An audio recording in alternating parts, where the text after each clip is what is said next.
అల్లుని గుణం అనుభవంలో గాని తెలియదంటుంటారు. కానీ గీడో కాడ మామ గుణం అనుభవం అయితే గాని తెలియలేదని ఏకంగా కలెక్టర్కే కంప్లైంట్ ఇచ్చిర్రు అల్లుళ్ళు. మా మామ దగ్గరున్న మా భార్యలను మా ఇంటికి పంపాలే అని బ్యానర్లు పట్టుకొని బజార్లకు వచ్చిర్రు అల్లుళ్ళు. ఎందుకట్లా ఏం కథ అన్నది అరుచుకొనొద్దాం పారి. జామాత దశమగ్రహం అంటారు కానీ మాకు మామనే ఉల్టా దశమగ్రహం అయిందని అంటుర్రు ఇద్దరు సడకులు.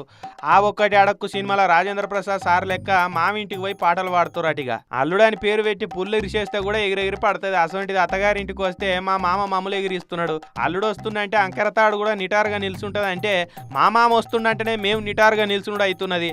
అల్లుడు అలిగితే బిడ్డను తీసుకపోతాడు గంతే కదా అనుకుంటారు ఎవరైనా. కానీ మా మామ మాత్రం బిడ్డలను తీసుకపోనిస్తలేడు. అసలైతే అల్లుడు చుట్టం కాదు ఆముదం చెట్టు కాదు అంటారు. మా పాలిట మా మామ చుట్టం కాదు ఆముదం చెట్టు కాదు అంటారు ఈ ఇద్దరు తోడల్లుళ్ళు.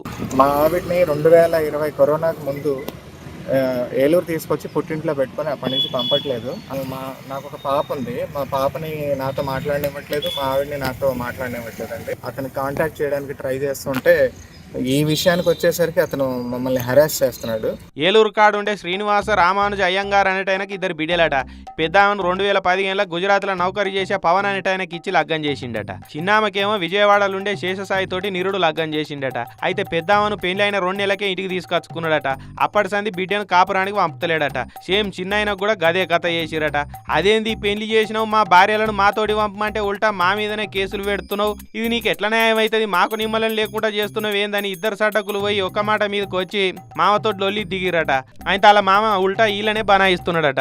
ఇట్లయితే లాభం లేదురా తమ్ముడా అని చెప్పి ఆయన ఏలూరు కలెక్టర్ తానికి వచ్చి బ్యానర్ కట్టుకొని పోయి ఫిర్యాదు అయిపోయారు.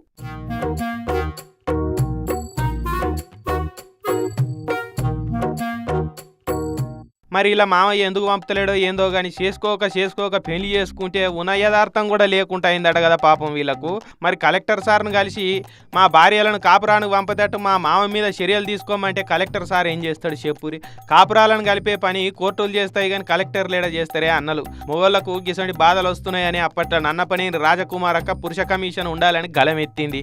సమాజంలో మొగోళ్లను పాపం అనే సాటి మొగోళ్లే లేరని బాధపడుతున్నట్టు ఇక వీళ్ళ గోస చూసిన భార్యా బాధితుల సంఘం వాళ్ళు. ఇక వీళ్ళ పంచాయతీ చూస్తుంటే ఇప్పుడు మామల బాధిత అల్లుల సంఘం కూడా పెట్టాలనే డిమాండ్ వచ్చేటట్టున్నది కదా.